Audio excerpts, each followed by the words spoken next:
Welcome to Astrology Off the Charts. We are three professional astrologers, friends, and lifelong students of the human experience, exploring astrology through conversation, not certainty. This podcast is rooted in a humanistic and consciousness-based approach to astrology.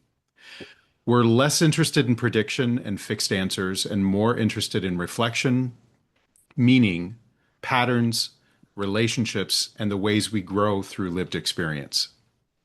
Everything shared here is offered as perspective, not doctrine, and we encourage listeners to use their own discernment, intuition, and lived experience as they listen.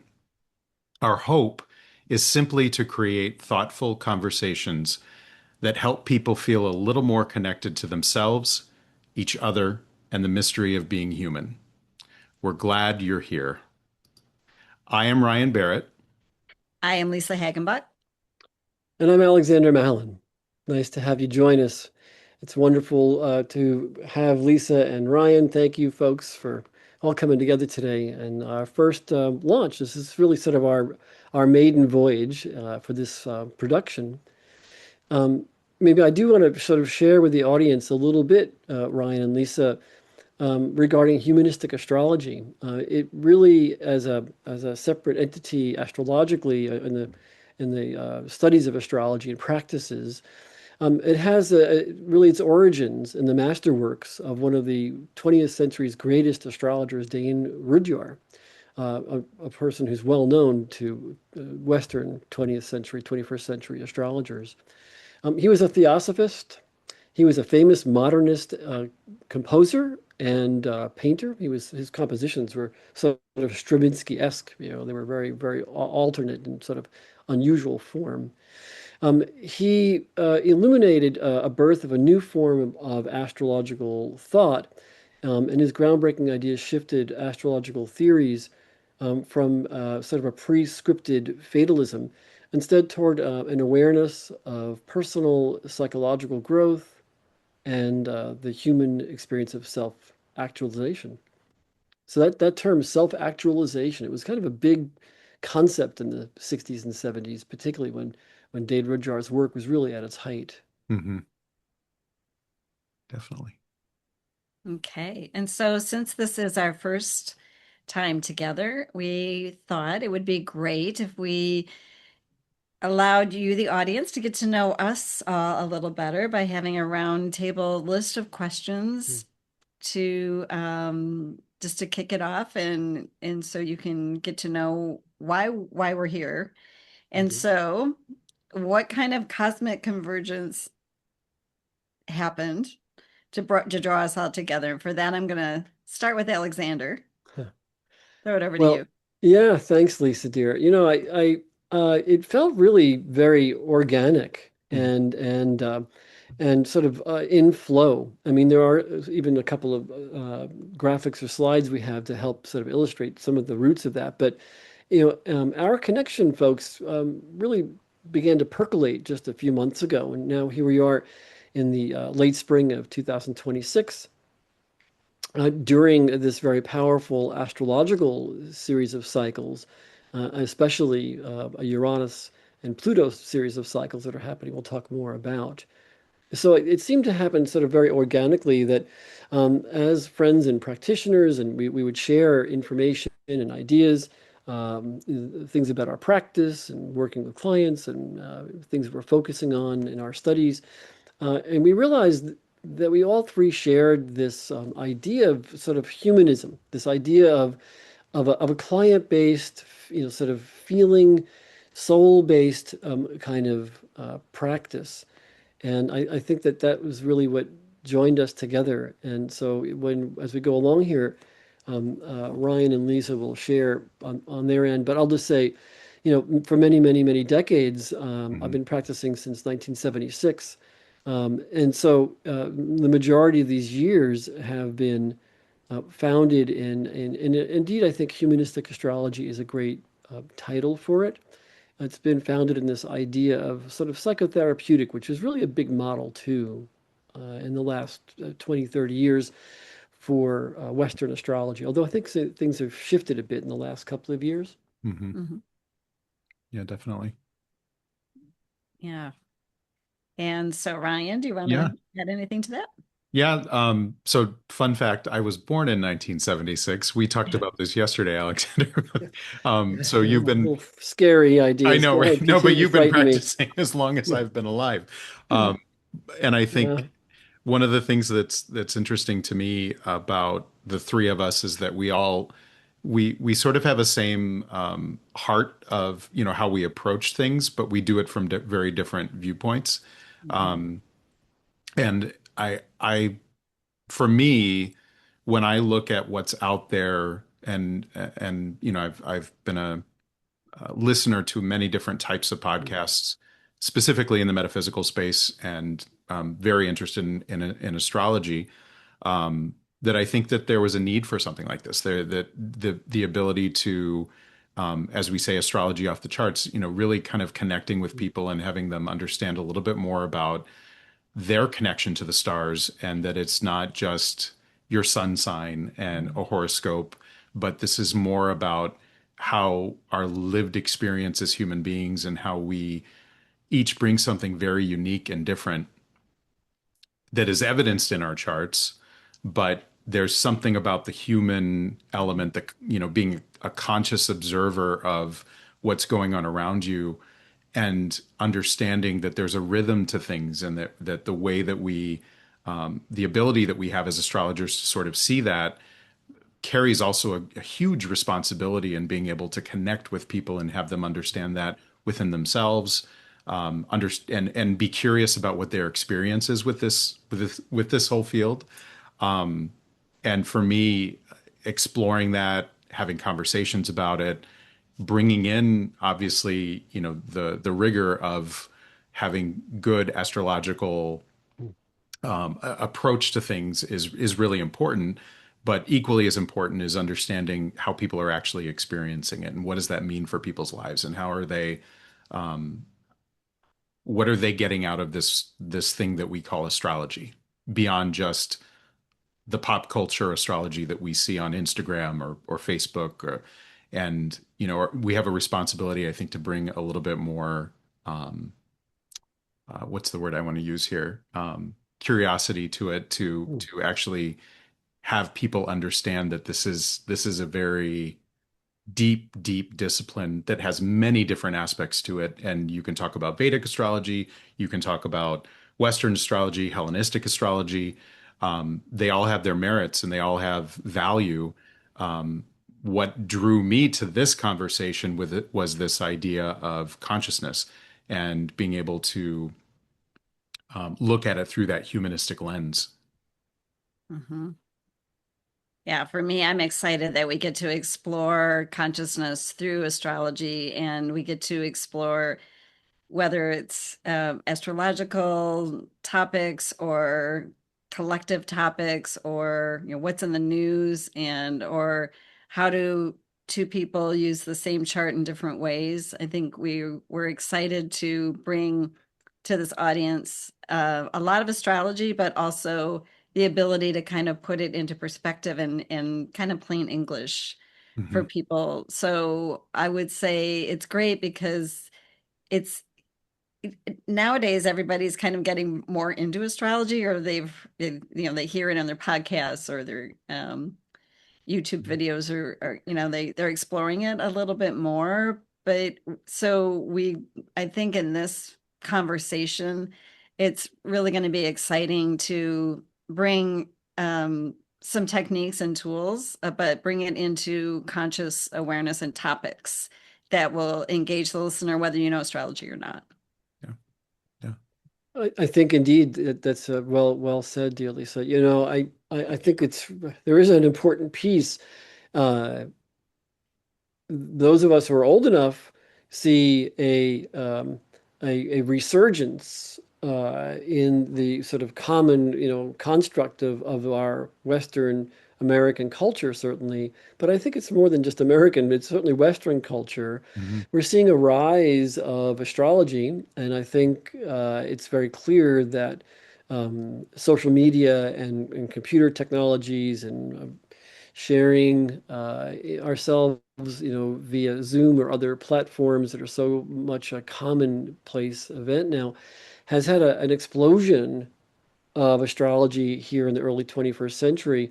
The last time that this happened was kind of in the 60s. It was sort of the Beat generation gave way to the hippie 60s generation, which spawned, this huge, as we all know, the summer of love and the hippie generation of the 60s. It spawned a huge explosion of ideas and systems of self-review, certainly consciousness review, Hmm. uh, use of substances for a lot of people in the 60s. It seems to be having, well, certainly with microdosing and things of this nature for therapeutic purposes in the early 21st century now. There's a review of consciousness, and Hmm. astrology was Mhm. then a powerful platform for mirroring that explosion. And we're in another major uh, upwelling time, Yeah. which Mhm. is part of what we all were discussing and how we came together. Yeah. Yeah. Mhm. Yeah. Definitely. Yeah. So, next question would be, how did each of us come to find astrology? So, I'll start with Ryan on this one. My first entry point into astrology was through a friend of mine in high school. Her mother gave me a copy of Linda Goodman's Sun Signs, which is, it certainly is an important work in that it really got a lot of people in the late 60s, early 70s, more interested in astrology in a really big way. Obviously, was a bestseller in New York Times bestsellers list, sold millions and millions of copies. And for me, that was just kind of an eye opener to see something that described people's sun signs in a way that I had never heard before. And I had picked it up. This was back in 1992. So many years after it was around. And from there, I picked up another book and learned how to draw charts on my own and just really just started eating up anything I could around astrology. But I think for me, it was to see something that was symbolic that described my experience as a human being in a way that was very clear, but also made me think, how does this correlate? Like, how would the fact that the sun was at this point in the sky at the time of my birth give me those qualities? It's sort of the chicken and egg scenario is what I thought as a child, but Mm. or a teenager at this point. But understanding that was made my world open up and made me see things from a very different lens. Um, to me, that was religion. To me, that was, it was my big eye opener. And I grew up Catholic and was very ingrained in the Catholic Church and, had that upbringing. And then I saw this and I was like, oh, but this speaks to me more than anything else. Mhm. And I just never stopped from there. Alexander, what about you? So interesting. So, great spirit, or people used to joke when they were the show, so the now famed television series about uh, gosh, help me, guys, our fellow Capricorn, Uh, a modern Einstein. Who am I thinking? Stephen Hawking. oh yeah. Stephen Hawking, the program for people who remember, and if you're too young to have seen it when it was kicked off a bunch of decades ago, it's one of those things to bring up on the net. They showed a giant rooster, a giant chicken, sort of the chicken or the egg, and we kind of collectively called it the great chicken of the universe because Yeah. he had the picture of the universe and the chicken and which came first. Um, there's a coincidence here in that I also, of course, my last name is Mallon, so a good Irish name. My dad was a full-blooded, 100% red-haired Irishman. Uh, Mm. and so I shared that same background, Ryan, with our culture and a sense of spirit, but Yeah. it never felt quite an alignment for me Yeah. personally. So fast forwarding a little bit, when I was 10 years old, I'd already been studying nature intensely, nature studies intensely. and was building a museum in my basement. And I learned how to build a microscope, a simple microscope, but nonetheless a pretty functional microscope, and cobbled together lenses and things, and was studying pond water and flagella and Yeah. rotifers and these different single-celled organisms. And as I was building my museum and stuff, and my studying bird nests and ichthyology and lepidoptery and all those things, and of course, I was kind of a person fascinated by sciences, particularly ornithology and study of birds. Um, as I grew in my passion, I also started building telescopes. So at age 11 and 12, I was building telescopes, never grinding optics, but building scopes. And any astronomer who kicks into that passion, and I've been a lifelong amateur astronomer, they will occasionally be called or referenced to as being an astrologer. And it makes every astronomer just like makes their head blow off their shoulders. It just is like the last, that's the biggest insult. You could say any curse word, it'll be nothing compared to calling an astronomer an astrologer. Now you've laid down the gauntlet. So I also had a passionate dislike of the concept of astrology. This ridiculous. You've got, how many at the time, 4 or 5 billion people in the world, and you've got 12 idea systems for these 4 or 5 billion people. It's completely utter nonsense. Hmm.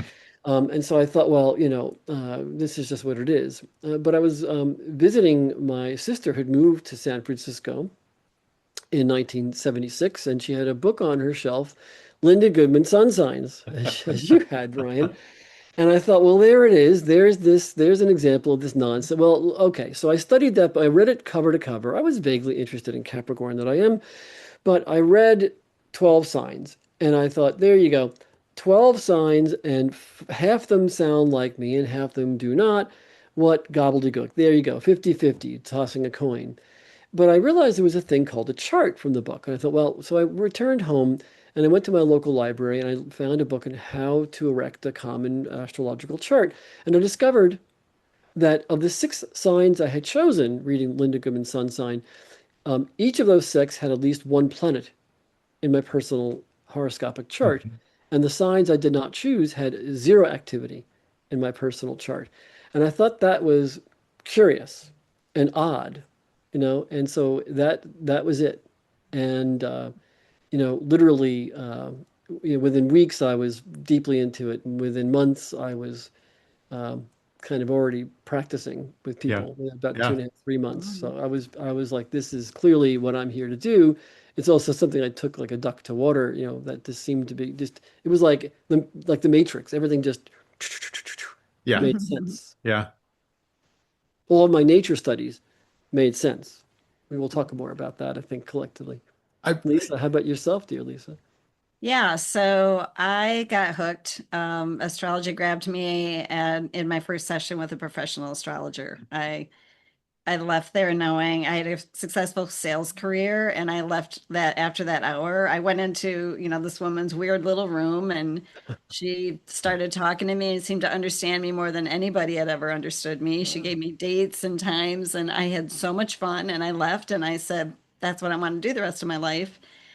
And I have 3 yods in my chart, and I think it was one of those, hours I spent with someone, and my life was completely different after that. So Wow. she didn't teach. She said, go to a community ed, find an beginning astrology class, which I did. And the woman who I took that from twice,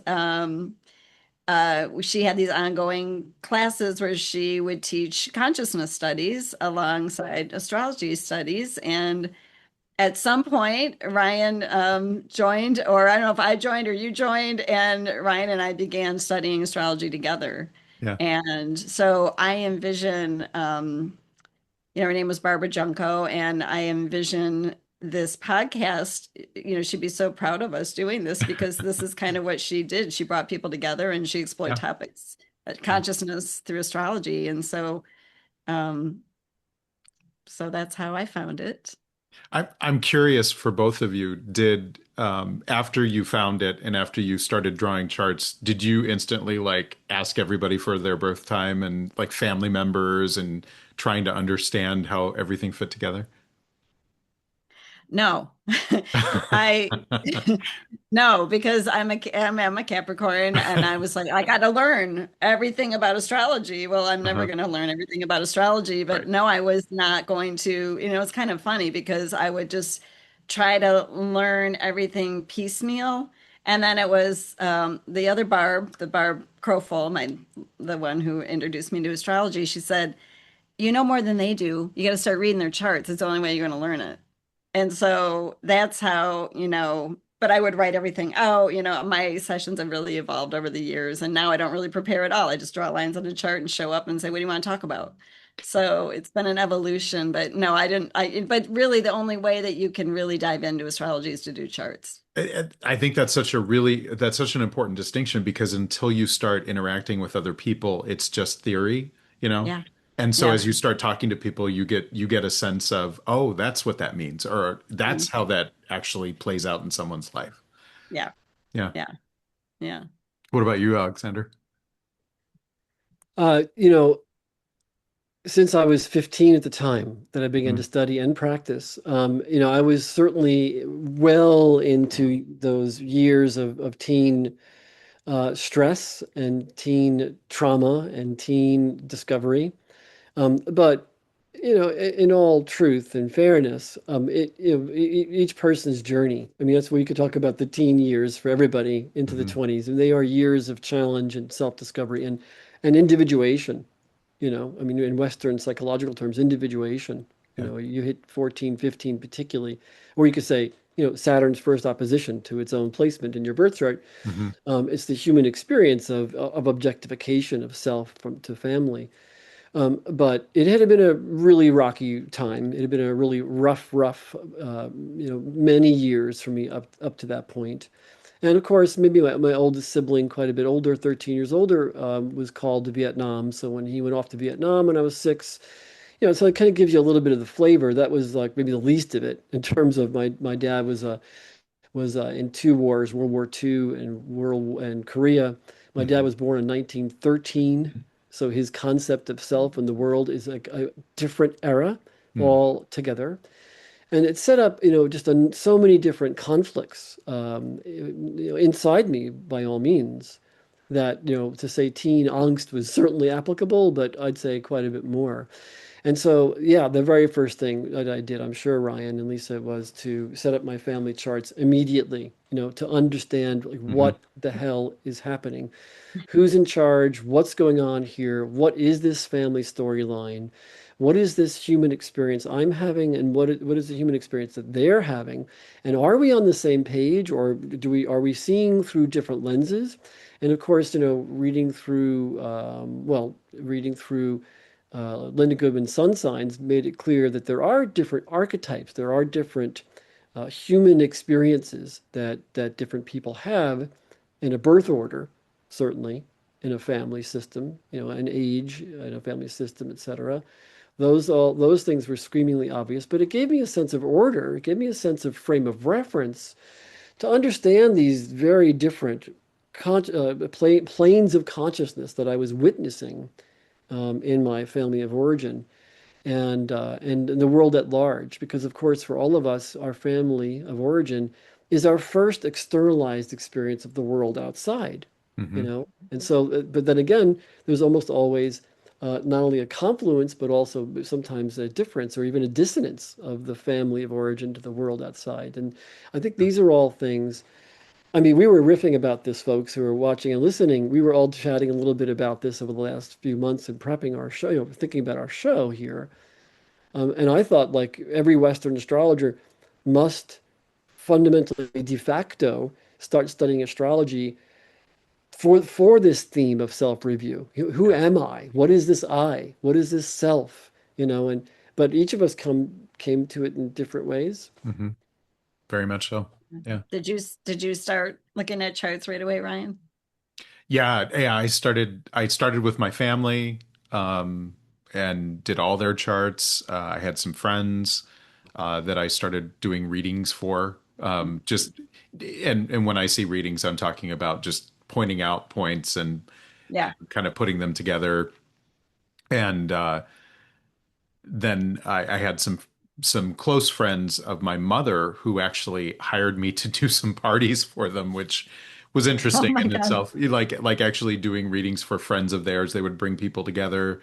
And I kind of did that well into my 20s, where I would offer to sit down with a group of people as long as they were close friends or they knew they had some connection to each other, and would gather information and then show up and spend like 30 minutes on every person in a group setting, Ooh, which Wow. was cool. fascinating because you get it because these people know each other. They start, That's great. riffing off of their own stories. Yeah. Um, Yeah. so that was always fun to me, just to do that in a setting that introduced people to astrology in a positive way, but also was very respectful of boundaries. I learned very Yeah. early on, about that, because you do have to kind of bring that counseling approach to everything that you do in this, just from an ethical standpoint. Um, and I know Barbara, our teacher, really talked about that quite a bit. So yeah, I started immediately. Wow. That's awesome. Yeah. So, pivoting a little bit to another more general question, Mhm. because part of what we really want to explore in this podcast is the concept of fate versus free will. And so I'm curious your thoughts on how astrology can be healing versus deterministic. Mm. So, Alexander, you want to start with that one? That th that well, maybe the way to start, I should do this, should say this rather. Back in the 1900s into into uh, the 1920s and 30s, when psychology and psychological ideas, we could think broadly, but it's true, Freud and Jung, when these ideas of psychology and the personal sense of self, when that was still fairly new and really like hitting the masses in a powerfully positive way, Hmm. astrology really embraced that concept, this idea of the self, this idea of self-awareness. Coincident with that period too, the first, Eastern yoginis or yogis came from India, like Paramahansa Yogananda and a number of others first started coming to the West and bringing those ideas of the soul and different constructs Hmm. from sort of the Judeo-Christian model. But all this to say that at the time in astrology, there was classical astrology. And classical astrology had these concepts, these precepts to it, that your chart was what it was. I even know a modern astrologer who is a classicist, and the idea is you couldn't do forecasting or cycle oriented. The branch of astrology is predictive astrology, but let's call it cycle oriented or forecasting. You could sort of say you couldn't do that if your chart wasn't describing who you are, what's going to happen with you, and where your life is going to how it's going to unfold. Mhm. And that was a construct going into the early 1900s, 1930s, but that was radically shifted from the 30s onward, when people like Dane Rudhyar, who Hmm. is famous, maybe his most famous publication, The Astrology of Personality. That was the second book of astrology I ever read. It's pretty thick stuff. He was like this progenitor that just fractured that idea of fatalism, or that astrology is in some way describing what's determined for you. In quite the opposite way, Westerners think, no, no, this is a roadmap of the soul. So it was a radical shift in ideas Yeah. from the early 1920s, 30s, 40s, and then the 60s hit, and we're on to a different paradigm. Mhm. Yeah. Yeah. Yeah. I feel similarly, and I think one of the things that really spoke to me, just in terms of, when we talk about astrology and what it does or doesn't do for people. And I sent this to both of you before we started, but I want to state it. It's a quote from Richard Tarnas, a modern astrologer, learned a lot of what he knows from a psychological perspective. He was at, I believe, Berkeley is where he studied with directly with sort of the disciples of Jung, and was able to kind of take that and run with it in an academic setting, which is kind of mind blowing to me. But he says astrology doesn't tell us what will happen, but rather reveals the conditions and potentials that surround us, inviting us to participate consciously in the unfolding of our lives. And that's something that Barbara talked about quite a bit. She would reference individuals that studied human consciousness, not necessarily astrologers.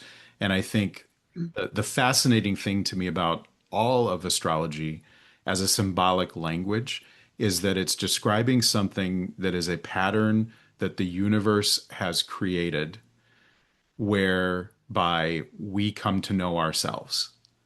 And to me, that is everything, right? To be able to understand the human experience from a lens of some symbolism, in a way that is poetic and beautiful, and it sort of reaffirms this idea that there is this experience of God in everything that whatever that term means to you, that we have this opportunity to interact with the universe in a conscious way, rather than just sort of gliding through our lives or accepting the ideas that society or that our family or that our culture have placed on us and accepted those as truth.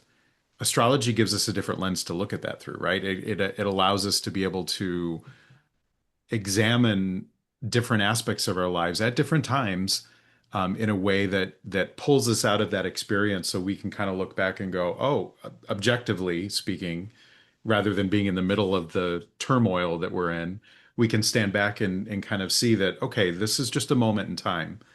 This too shall pass. And how do we then, what does that enable for us as humans to be able to really decide, the direction that we want to take our lives? There is this aspect of free will that's inherent in astrology that I think some people have sort of lost that concept when they're just talking about it in terms of prediction. Yes, it's great with rhythms and cycles and timing, but that doesn't mean those things are going to happen. And that's the other side that Barbara taught us, that, when I studied Stephen Forrest, that just cracked me open. His stuff is just phenomenal. For me, it spoke to my soul. And I can't recommend, The Inner Sky, Yesterday's Sky, The Changing Sky. Those are all, those are three books in his series that really sort of helped to solidify my thinking around, how I approach astrology, how I approach clients, and learning it as a system in a way that I don't think has ever been described, for me, in an accessible way. Love Rudyard's work. You can sit and read a paragraph of his stuff in it, and then, your wheels are turning, and then you have to go back and reread it in order to understand it even better. But that's my, you know, I think it is really useful for everyone to have some experience of astrology in that way, because it shows them that there is a pattern behind things, but that they also have volition in their own decisions in their own lives and how they choose to move forward. Mm-hmm. Yeah. And what I love about it is I always tell people it's the closest thing you're ever going to get to your own owner's manuals, right? Yeah. So there's an archetypal symbolic system. And what I find so healing about astrology is that you can get to the heart of the matter of something so quickly by just diving into the characteristics of that archetype and then exploring with that person in front of you, how are they using it? And I really like to dig into like what's not flowing well in your life, because you can have the most amazing, Jupiter transit out there, but if in all this abundance, but if you have these limiting beliefs, your energy's not, your life isn't in flow, you're kind of blocking that expression. it'll come and pass and say, well, nothing great happened to me. Why didn't it happen to me? And it's like, well, what is underlying in your consciousness that we need to work on to get you more in alignment to living an authentic life that you can attract the abundance into your life. So, and I love that it can just be applied to pretty much, anything, I know Ryan and I both do tarot and we can apply it there. I do family constellation work. I can apply it there, because it's archetypal and symbolic, the original symbol system, you can kind of apply it anywhere. And one of the other interesting things in terms of it being, healing versus deterministic is that whole concept of, I grew up with twin brothers. Or Barbara would talk about the conjoined twins, like literally Hmm. one body, they wanted different things. My brothers are different from a consciousness perspective. They're very similar, they're identical twins, but they are using that same birth chart in just two different ways. And it makes you say, well, if it was deterministic, the same thing would be happening to them at the same time. Hmm. So it's one of the things we want to explore, I think, in this series is, what if you have the same exact chart as somebody else, Hmm. but you have a different life? So same, I think I heard Stephen Forrest say basically like you're kind of in terms of he was speaking about fate versus free will, and he said you're going to have experiences in this lifetime, but that's the last thing I'm going to say about fate because you can take that experience and do what you want to do with it. Yeah. And that's where consciousness comes in. So, Yeah. I I have to share. I did not know you had siblings who were twins, identical twin brothers. mhm. And we're going to definitely riff about this because my former wife of 25 years was an identical mirror twin. And so, Mhm. having lived with a twin for Yeah. 25 years of the first good portion of my life, Yeah. and knowing her chart by heart, and having a sense of her twin sister, her mirror twin sister, who was born 6 minutes later, and what that chart looked like versus her chart. How do these charts mirror or describe? And I just want to briefly say one thing that we haven't addressed thus far that most astrologers, or often I should say many astrologers don't seem to address is what is a chart? And the chart is a map of the sky. So of course, again, my background as a telescope builder, as an avid amateur astronomer, I've been an avid amateur astronomer now uh, for 55 years, thereabouts. And so I'm still a super passionate backyard astronomer.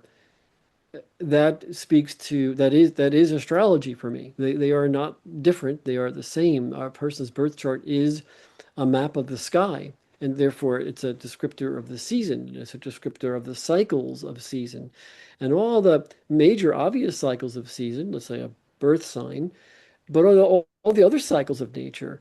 And so, we were discussing, I think one of you sent all of us something, a recording of Dane Rudhyar.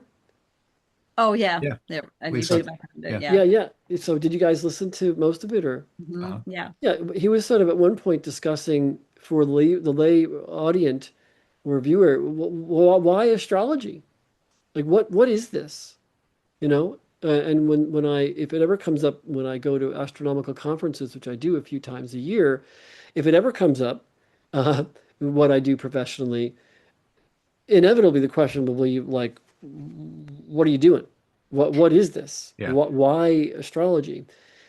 And I always sort of my quick first answer that I think leads to other things we'll discuss is if a person is experiencing or if a person's born under the full moon as an Inuit in Alaska, at the same moment a baby born on the equator will also be born during a full moon. Hmm. These are universal cycles. They are cycles of nature that are uniform and universal and that are measurable. So we can't necessarily discern the intricacies of cultural psycho studies, although anthropologists do this, from an Inuit person to a person who is born in Papua New Guinea, or in Amazonia. They're going to have different social, environmental cues, but the sky offers a place of joining. And that is why astrologers use these cycles, because they are something that we can astronomically understand, and Mhm. that they yield frames of reference of the lived experience, Yeah. and that we call archetypes, perhaps. Yeah. Mhm. Yeah. So just a couple more quick questions, roundtable.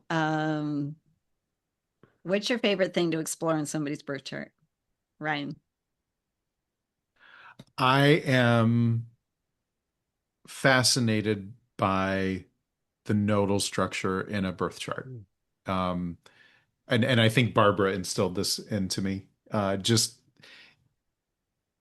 what I'm able to discern or see looking at the nodal structure and the rulers of the nodes and the houses that they live in very quickly, looking at someone's chart and getting to sort of the core challenge that that individual is dealing with in this lifetime, or is kind of working through. Um, to me, that is fascinating, and um, I love engaging with another human individual in that discussion to really understand how they're experiencing that. Um, it, it I feel like from a evolutionary perspective, in understanding yourself, you can have a certain personality type, and it's interesting that the personal planets are in the signs that they are and where they sit. But when you start to bring that into more of the story of the soul and kind of where we've come from and where we're going, Mm. there's so much more depth that gets added to that. And I think Stephen Forrest says this. It's kind of like the why behind the chart.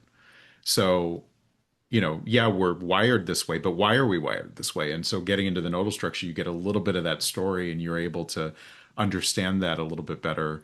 But it also helps to describe some of those things that are just so inherent in behavior from an individual standpoint, where it's these automatic reactions to things that we have as humans, that we don't really understand where that comes from. And so if we have a better sense of that type of energy in the chart, you can go there with someone and you can start to maybe unpack that a little bit more. Mm-hmm. Mm-hmm. Yeah. How How about about you? you? Yeah, Alexander. I think that the thing is, well, awesome, Ryan. I love that. Gee, can I take his answer? That's We all want to that's take Yes. Ryan's answer. yeah, You're yeah, gonna yeah. find this is a theme in this podcast if everybody wants to copy off of Ryan. No. Right, right, yeah, yeah. That's great. That's good. It's good. The nodes are very powerful.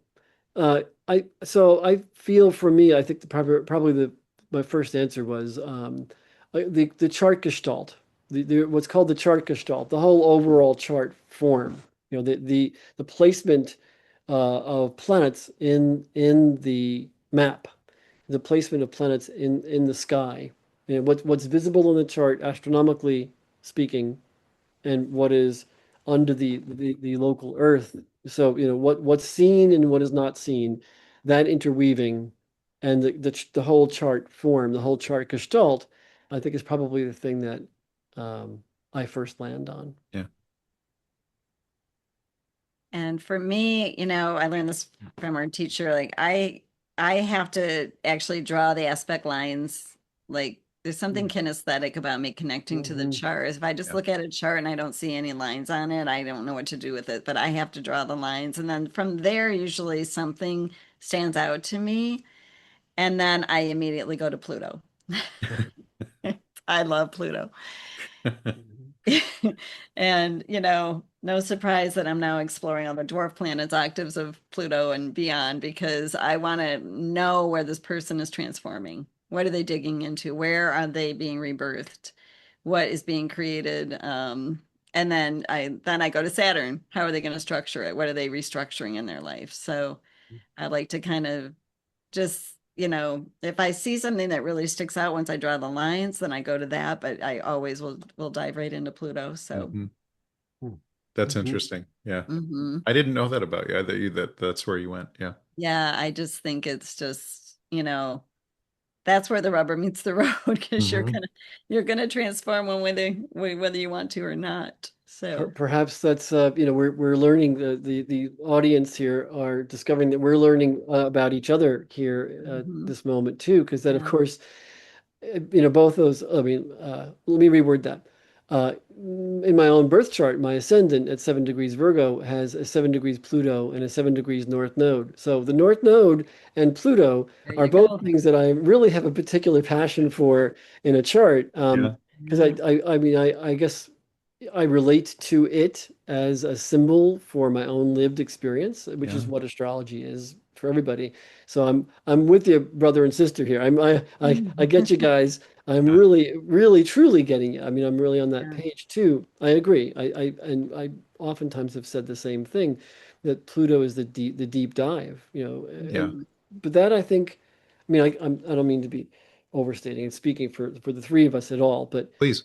but I think that this is kind of what these are the themes. This is the juju and the juice that led us to working together. Yeah. That idea of, diving deep. That what is the soul's experience here? What is this experience? What is this consciousness that we're having? What is consciousness? Yeah. Mhm. Mhm. So, a fun question. What's your least favorite question a client will ask you? Alexander, do you want to go first? Yeah, it would be the antithesis of what we just were chatting about. Yeah. I think the least favorite question, um, will happen to my daughter or son? Will they have a happy life? Will they get married? Will they have children? Will they have wealth? Will they be okay? You know, and of course I head down a different path of how I might start to address it. No, no, no. Just tell me what's going to happen to them. Yeah. That might be that rates highly with my least favorite. Yeah. I'm curious what you guys think about what I just said. No. No, I think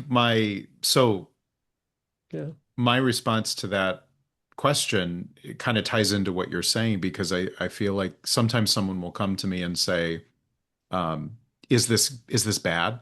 Is this, what is this good or is it bad? So there's this all of a sudden it's set up into this black and white situation of there's two different viewpoints that someone's approaching me with. And my job then in that moment is to get them to sort of maybe step back from that question a little bit and say, well, it's not about good and bad here. It's how are you approaching the situation?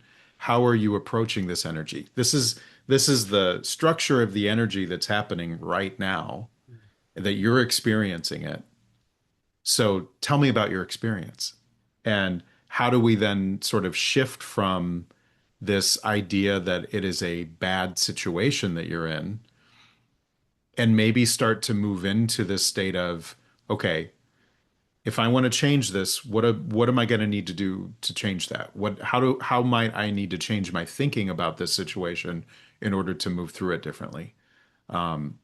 And that's typically the approach I'll take with it. But having individuals coming in with a certain concept of this is what astrology is going to tell me. And granted, it can do that.